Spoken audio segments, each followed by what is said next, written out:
जय हिंद साथियों। मैं आप सभी का एक बार फिर से आपके अपने परिवार भारतपुर की ऑफिशियल यूट्यूब चैनल पर आप सभी का स्वागत करता हूं। साथियों, आज हम लोग लोग देखेंगे कि भारत एक दृष्टि में। तो आप लोग क्या करेंगे, अच्छी तरीके से सेशन को क्या कर देंगे, शेयर कर देंगे एक बार अपने साथियों में, और हमारी क्या करेंगे, वीडियो को लाइक करेंगे। आइए हम लोग देखते हैं कि भारत एक दृष्टि में क्या करेंगे, हम लोग पूरी तरीके से कवर करेंगे।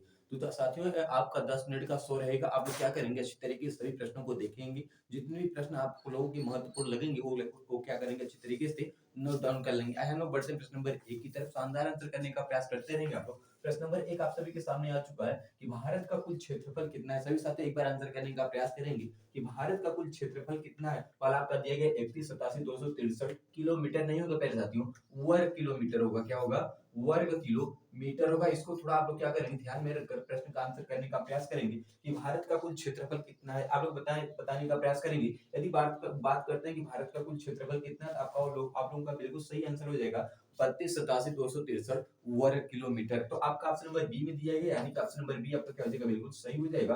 ऑप्शन नंबर सी में भी यही प्रश्न है आपका दे दिया गया है कि 32,87,263 वर्ग किलोमीटर। तो आपका ऑप्शन नंबर सी भी क्या हो जाएगा, बिल्कुल राइट हो जाएगा। यदि प्रश्न पूछेगा कि विश्व में भारत का स्थान किसरा है, ऐसा जो विश्व में भारत का यदि स्थान पूछेगा क्षेत्रफल में, तो आप लोग बिल्कुल सही बताएंगे 7वां स्थान हो जाता है। किसका हो जाता है, 7वां स्थान हो जाता है। जबकि प्रथम स्थान पूछेगा कि प्रथम स्थान किस देश का है, तो आप लोग बिल्कुल सही बताएंगे रूस का हो जाता है। किसका हो जाता है, रूस का हो जाता है। क्या करेंगे, अच्छी तरीके से नोट डाउन कर लेंगे। आइए हम बढ़ते हैं प्रश्न नंबर 2 की तरफ। 10 मिनट के शो में आप सभी का मैं एक बार फिर से स्वागत करता हूं। आइए बढ़ते हैं प्रश्न नंबर 2 की तरफ। बताने का प्रयास करते रहेंगे सभी प्रश्नों का आंसर। सभी प्रश्नों का आंसर आप लोग बताने का प्रयास करते रहेंगे। प्रश्न नंबर 2 आप सभी के सामने आ चुका है। प्रश्न नंबर 2 आप सभी के सामने दिया गया है कि 2011 की जनगणना के अनुसार भारत में कुल जिलों की संख्या कितनी थी। 2011 से संबंधित बहुत अधिक प्रश्न पूछे जाते हैं, क्योंकि अभी 2021 की जनगणना नहीं हुई है। तो SSC CGL, SSC MTS, SSC CHSL के द्वारा प्रत्येक वर्ष प्रत्येक एग्जाम में 2011 की जनगणना से संबंधित प्रश्न पूछे जाते हैं। तो बताने का प्रयास करेंगे कि प्रश्न का बिल्कुल शानदार और प्रश्न का बिल्कुल सही आंसर आपके हिसाब से क्या हो जाता है। बात करें प्रश्न का बिल्कुल सही आंसर के बारे में, तो आपका हो जाता है 640। कितना हो जाता है, 640। जबकि अब के समय में जिलों की संख्या अधिक हो चुकी है, लेकिन प्रश्न पूछा गया 2011 से संबंधित। आइए हम बढ़ते हैं प्रश्न नंबर 3 की तरफ कि प्रश्न नंबर 3 आप सभी के सामने क्या दिया जाता है, बताने का प्रयास करते रहेंगे आप लोग। प्रश्न नंबर 3 का बिल्कुल राइट आंसर बताने का प्रयास करेंगे। दिया गया है कि भारत की सबसे लंबी नदी कौन सी है, गंगा, जिसकी कुल लंबाई कितनी है। बताने का प्रयास करेंगे कि भारत की सबसे लंबी नदी गंगा हो जाती है। गंगा नदी की कुल लंबाई कितनी हो जाती है, बताने का प्रयास करते रहेंगे। 2510 या फिर 2525 या फिर दो आपका दिया गया 2015 या फिर आपका दिया गया 2520। तो प्रश्न का बिल्कुल सही आंसर के बारे में बात करते हैं। आपका ऑप्शन नंबर क्या हो जाता है, बी हो जाता है। क्या हो जाता है, बी हो जाता है। तो भारत की सबसे लंबी नदी की बात करेगा आप लोग बिल्कुल सही बताएंगे, गंगा। यदि दक्षिण भारत की बात करेगा, दक्षिण भारत की सबसे लंबी नदी का नाम बताइए। दक्षिण भारत की बात करेगा आप लोग क्या बताएंगे, दक्षिण भारत की यदि बात करेगा आप लोग बिल्कुल सही बताएंगे, गोदावरी हो जाती है। क्या हो जाती है, गोदावरी नदी हो जाती है। कौन सी नदी हो जाती है, गोदावरी नदी हो जाती है। इसे वृद्ध गंगा के नाम से भी जाना जाता है। कौन सी गंगा, इसे वृद्ध गंगा के नाम से भी जाना जाता है। इसको भी क्या करेंगे, अच्छी तरीके से नोट डाउन कर लेंगे। आइए हम लोग बढ़ते हैं प्रश्न नंबर 4 की तरफ कि प्रश्न नंबर 4 आपसे किसके सामने क्या दिया जाता है, बताने का प्रयास करेंगे कि प्रश्न नंबर 4 का बिल्कुल सही आंसर क्या हो जाता है। प्यारे साथियों, दिया गया कि भारत की सबसे ऊंची चोटी कौन सी, बताने का प्रयास करेंगे कि भारत की सबसे ऊंची चोटी कौन सी है। नंदा देवी, केटू गाढवी या फिर कंचनजंगा या फिर माउंट एवरेस्ट। तो प्रश्न का बिल्कुल सही आंसर के बारे में बात करते हैं। आपका हो जाता है केटू गाढवी। क्या हो जाता है, केटू गाढवी। प्रश्न पूछा है भारत की, तो भारत की सबसे ऊंची चोटी आपका हो जाता है केटू गाढवी। जो कि माउंट एवरेस्ट के बारे में बात करते हैं, तो यह आपका कहां पर पड़ता है, नेपाल में। नेपाल में इसे कहा जाता है, तो नेपाल में इसे सागर माथा कहा जाता है। क्या कहा जाता है, इसे सागर माथा के नाम से जाना जाता है। प्रश्न कई बार आपके एग्जाम में पूछा गया है कि नेपाल में माउंट एवरेस्ट को कहा जाता है, आपका हो जाता है सागर माथा। अच्छी तरीके से क्या करेंगे, नोट डाउन कर लेंगे। आइए हम लोग बढ़ते हैं प्रश्न नंबर 5 की तरफ। आप लोग क्या करेंगे, सेशन को शेयर करते रहेंगे अपने साथियों में, और सेशन को एक बार क्या करेंगे, शानदार लाइक कर देंगे। प्रश्न नंबर 5 की तरफ हम लोग आ चुके हैं।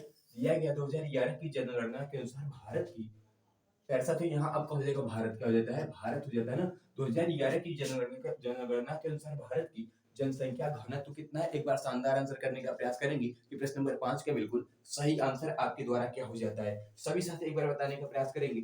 सभी साथी क्या करेंगे, एक बार बताने का प्रयास करते रहेंगे कि प्रश्न का बिल्कुल सही आंसर क्या हो जाता है। 382 किलोमीटर नहीं होगा, वर्ग किलोमीटर होगा। क्या होगा, वर्ग किलोमीटर होगा। थोड़ा हमारे जो टाइप राइटर होते हैं, थोड़ा हमें लगता है कि नेट में प्रश्न को टाइप करते हैं, इसलिए थोड़ा क्या कर दी, गलतियां कर दी। बताने का प्रयास करेंगे कि प्रश्न का बिल्कुल सही आंसर आपके द्वारा क्या हो जाता है। बात करेंगे प्रश्न के बिल्कुल सही आंसर के बारे में, आपका हो जाता है 382 वर्ग किलोमीटर। 2011 की जनगणना के अनुसार प्रश्न पूछा है। 2011 की जनगणना के अनुसार प्रश्न पूछा है, यदि भारत की जनसंख्या घनत्व के बारे में बात करेंगे तो आपका हो जाता है 382 वर्ग किलोमीटर। अच्छी तरीके से नोट डाउन करते हुए प्रश्न नंबर 6 की तरफ हम लोग बढ़ते हैं कि प्रश्न नंबर 6 आप सभी के सामने क्या दिया जाता है, इसको भी क्या करेंगे, आंसर करने का प्रयास करेंगे। 10 मिनट का शो आपका रहेगा। 10 मिनट में आप अच्छी तरीके से क्या करेंगे, इस प्रश्नों को रिवीजन कर लेंगे और अच्छी तरीके से क्या करेंगे, नोट डाउन भी कर लेंगे, क्योंकि प्रश्न आपके द्वारा आपके एग्जाम के द्वारा कई बार प्रश्न पूछे जाते हैं और अधिकतर लोग क्या करते हैं, इसमें गलतियां कर बैठते हैं, लेकिन आप लोग गलती नहीं करेंगे। प्रश्न नंबर 6 का आंसर करेंगे। 2011 की जनगणना के अनुसार भारत में प्रति 1000 पुरुष पर महिलाओं की जनसंख्या कितनी है। प्रश्न एक क्या दिया गया, बहुत ही महत्वपूर्ण है। एसएससी के द्वारा और अन्य सभी एग्जाम के द्वारा प्रश्न कई बार आपके एग्जाम में पूछा भी गया, बताने का प्रयास करेंगे कि प्रश्न नंबर 6 का बिल्कुल सही आंसर क्या हो जाता है।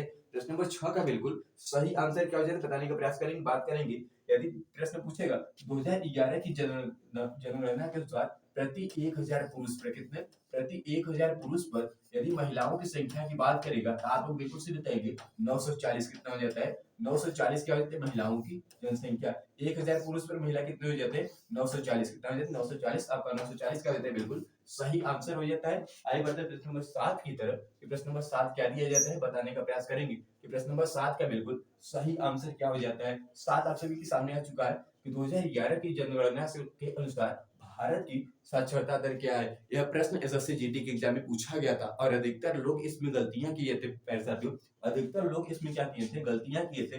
2011 की जनगणना के अनुसार भारत की साक्षरता दर कितना है, 82.14 या फिर 65.46 या फिर 69.32 या फिर 74.04 बताने का प्रयास करेंगे। प्रश्न का बिल्कुल सही आंसर क्या हो जाता है, तो आपका बिल्कुल सही आंसर हो जाता है 74.04%। कितना हो जाता है, 74.04% क्या हो जाता है, भारत की साक्षरता दर हो जाती है 2011 की जनगणना के अनुसार। ठीक है, आइए हम लोग बढ़ते हैं प्रश्न नंबर 8 की तरफ कि प्रश्न नंबर 8 आप सभी के सामने क्या दिया जाता है। एक बार सेशन क्या करते साथियों, एक बार सेशन को शेयर कर देंगे। आप लोग अपने साथियों क्या करेंगे, सेशन को एक बार शेयर कर देंगे। दिया गया है अशोक स्तंभ में कितने सिंह होते हैं, बताने का प्रयास करेंगे कि अशोक स्तंभ में कितने सिंह होते हैं। यदि बात करें मेरे साथियों इसकी कुल ऊंचाई की, यदि बात करेंगे इसकी कुल ऊंचाई की बात करेगा तो ऊंचाई आपका हो जाता है 21 फीट। कितना हो जाता है, 21 फीट इसकी क्या हो जाती है, ऊंचाई रहती है। यदि कुछ प्रश्न पूछेगा कि अशोक स्तंभ में कितने क्या है सिंह है, आप लोग बिल्कुल से बताएंगे 4 सिंह हो जाते हैं। कितने सिंह हो जाते हैं, 4 सिंह हो जाते हैं। अशोक स्तंभ में कितने हो जाते हैं, 4 सिंह हो जाते हैं।